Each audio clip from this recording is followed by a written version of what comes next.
To Kill a Mockingbird by Harper Lee. In this video, we will discuss a summary of Chapter 26 and Chapter 27, followed by an analysis of the chapters. Chapter 26 Summary. School starts, and Jem and Scout again begin to pass by the Radley place every day. They are now too old to be frightened by the house, but Scout still wistfully wishes to see Boo Radley just once. Meanwhile, the shadow of the trial still hangs over her. One day in school, her third-grade teacher, Miss Gates, lectures the class on the wickedness of Hitler's persecution of the Jews and on the virtues of equality and democracy. Scout listens and later asks Jem how Miss Gates can preach about equality when she came out of the courthouse after the trial and told Miss Stephanie Crawford that it was about time that someone taught the blacks in town a lesson. Jem becomes furious and tells Scout never to mention the trial to him again. Scout, upset, goes to Atticus for comfort. Chapter 27 Summary. By the middle of October, Bobule gets a job with the WPA, one of the Depression job programs, and loses it a few days later. He blames Atticus for getting his job. Also in the middle of October, Judge Taylor is home alone and hears someone prowling around. When he goes to investigate, he finds his screen door open and sees a shadow creeping away. Bobule then begins to follow Helen Robinson to work, keeping his distance but whispering obscenities at her. Joss sees Yule and threatens to have him arrested if he doesn't leave Helen alone.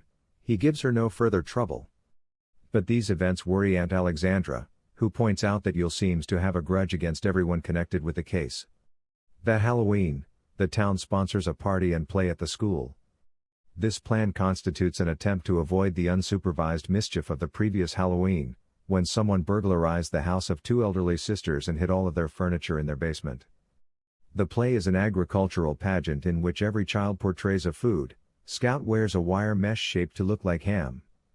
Both Atticus and Aunt Alexandra are too tired to attend the festivities, so Jem takes Scout to the school. Chapters 26 and 27 Analysis. These short chapters are marked by a mood of mounting mischief laced with a growing sense of real danger. They begin with a reference to the Radley place, the source of childhood terror that no longer scares Jem and Scout. Boo Radley was the least of our fears, Scout comments. The dissipation of Jem and Scout's youthful fear of Boo reflects how the trial has hardened them and how, in the wake of the trial's injustice and Bobule's threats, the children have become increasingly mired in the more serious concerns of the adult world. The Radley place is part of the past now. The aura of scariness attached to the name Boo has dissolved into curiosity, perhaps even into fondness. As Jem and Scout gain a greater understanding of Boo, he seems less like a town freak to them and more, in a strange way, like a pet or a plaything. Scout still expresses a wish to see Boo someday, and she remembers fondly the near encounters with Boo during summers past. These memories restore Boo Radley to the reader's consciousness, which has been occupied with the trial for most of Part 2, thereby foreshadowing Boo's appearance a few chapters later. Meanwhile, the after-effects of the trial continue to loom, and Jem and Scout's fading fear of Boo accentuates the real danger that Bobule's various attempts at revenge present. Bobule shows himself to be sinister, and the fact that he has not yet attempted anything against the Finches only increases the sense of foreboding. Atticus remains confident in his own safety, but this confidence begins to seem like wishful thinking.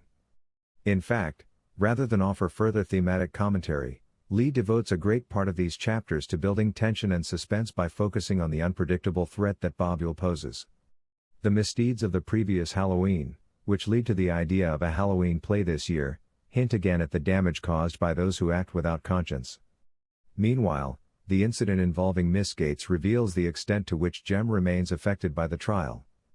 Despite the grim experience of the trial, Scout retains her faith in the basic goodness of others, and thus her teacher's obvious hypocrisy confuses her. Jem, meanwhile, has become disillusioned, and when Scout tries to talk to him about Miss Gates, he shuts himself off from the painful memory of the trial. Bobule's threats are not the only dark cloud hanging over the Finch household in this section. The injustice of the trial has changed Jem irrevocably. If this video helped you, be sure to give it a like, comment, and subscribe for more helpful content.